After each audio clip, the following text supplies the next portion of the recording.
আসসালামু আলাইকুম প্রিয় দর্শক, আজকে আমি আপনাদের সাথে দারুণ একটি রেসিপি শেয়ার করব। আর রেসিপিটি হচ্ছে পাকা কলার বড়া বা চপ রেসিপি। আশা করছি আজকের এই রেসিপিটি আপনাদের কাছে ভালো লাগবে। রেসিপিটি বানানোর জন্য এখানে আমি 2টা পাকা কলা নিয়েছি। এবার কলাগুলো থেকে খোসা ছাড়িয়ে নেব। দেখতেই পাচ্ছেন আমি খোসা ছাড়িয়ে নিয়েছি। এবার এতে একটা ডিম দিয়ে দিলাম। হ্যান্ড বিটারের সাহায্যে কলা আর ডিম ভালোভাবে মিশিয়ে নেব।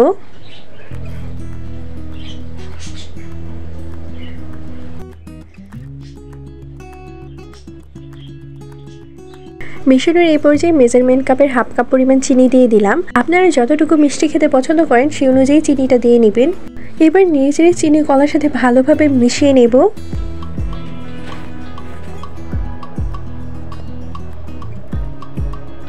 মেশানোর এই পর্যায়ে মেজারমেন্ট কাপের হাফ কাপ পরিমাণ সুজি দিয়ে দিলাম, হাফ কাপ পরিমাণ আটা দিয়ে দিলাম, স্বাদ মতো লবণ দিয়ে দিলাম, হাফ চা চামচ পরিমাণ বেকিং সোডা দিয়ে দিলাম, অল্প একটু ফুড কালার দিয়ে দিলাম, এতে করে দেখতে ভালো লাগবে। আপনারা চাইলে ফুড কালার স্কিপ করতে পারেন। সবগুলো উপকরণ দেওয়া হয়ে গিয়েছে। এবার হ্যান্ড বিটার দিয়ে ভালোভাবে মিক্স করে নেব।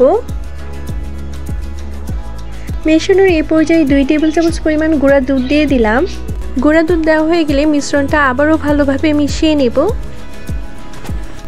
আমার পিঠা বানানোর মিশ্রণটা একদম রেডি হয়ে গিয়েছে। দেখতেই পাচ্ছেন মিশ্রণটা বেশি ঘনও হয়নি আবার বেশি পাতলাও হয়নি। আমি এই মিশ্রণটাতে একদমই পানি ইউজ করিনি। এই পর্যায়ে পিঠার মিশ্রণটা 10 মিনিটের জন্য রেস্টে রেখে দেব। এই পর্যায়ে পিঠা ভাজার জন্য একটি কড়াইতে পর্যাপ্ত পরিমাণের তেল গরম করে নিয়েছি। এবার অল্প একটু মিশ্রণ হাতে নিয়ে বলের আকৃতি দিয়ে তেলের মধ্যে ছেড়ে দেব। আপনারা চাইলে এই কাজটা চামচ দিয়েও করতে পারেন, কিন্তু আমার কাছে হাত দিয়ে দেওয়াটাই সহজ মনে হয়েছে। এইভাবেই সবগুলো পিঠা এক এক করে দিয়ে দেব।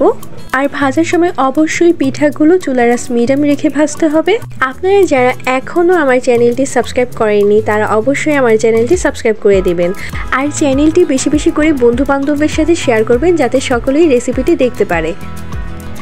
দেখতেই পাচ্ছেন পিঠাগুলো কি সুন্দর করে ফুলে উঠছে। এবার পিঠার চারদিকে তেল ছিটিয়ে দিব, এতে করে পিঠাগুলো আরো সুন্দরভাবে ফুলে উঠবে।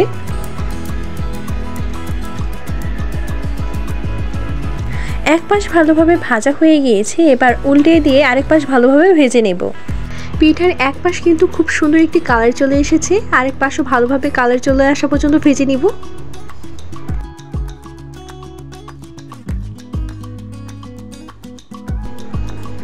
পিঠাগুলো ভালোভাবে ভাজা হয়ে গিয়েছে। এবার তেল ঝরিয়ে পিঠাগুলো নামিয়ে নেব। দেখতেই পাচ্ছেন পিঠাগুলো একদম ফুলকো ফুলকো হয়েছে। আমার এই রেসিপিটি যদি আপনারা স্টেপ বাই স্টেপ ফলো করেন তাহলে আপনারাও এরকম পিঠা বানাতে পারবেন। সবগুলো পিঠা তেল ঝরিয়ে নেওয়া হয়ে গিয়েছে। এবার বাকি পিঠাগুলো একই প্রসেসে ভেজে নেব। আমার এই রেসিপিটি একবার হলেও বাসায় ট্রাই করবেন, আর কেমন লাগলো তা কিন্তু অবশ্যই কমেন্টে জানাতে ভুলবেন না। পাকা কলার এই বড়া রেসিপিটি যদি আপনি ইফতারে রাখেন তাহলে দেখবেন ছোট থেকে বড় সকলেই অনেক বেশি পছন্দ করবে।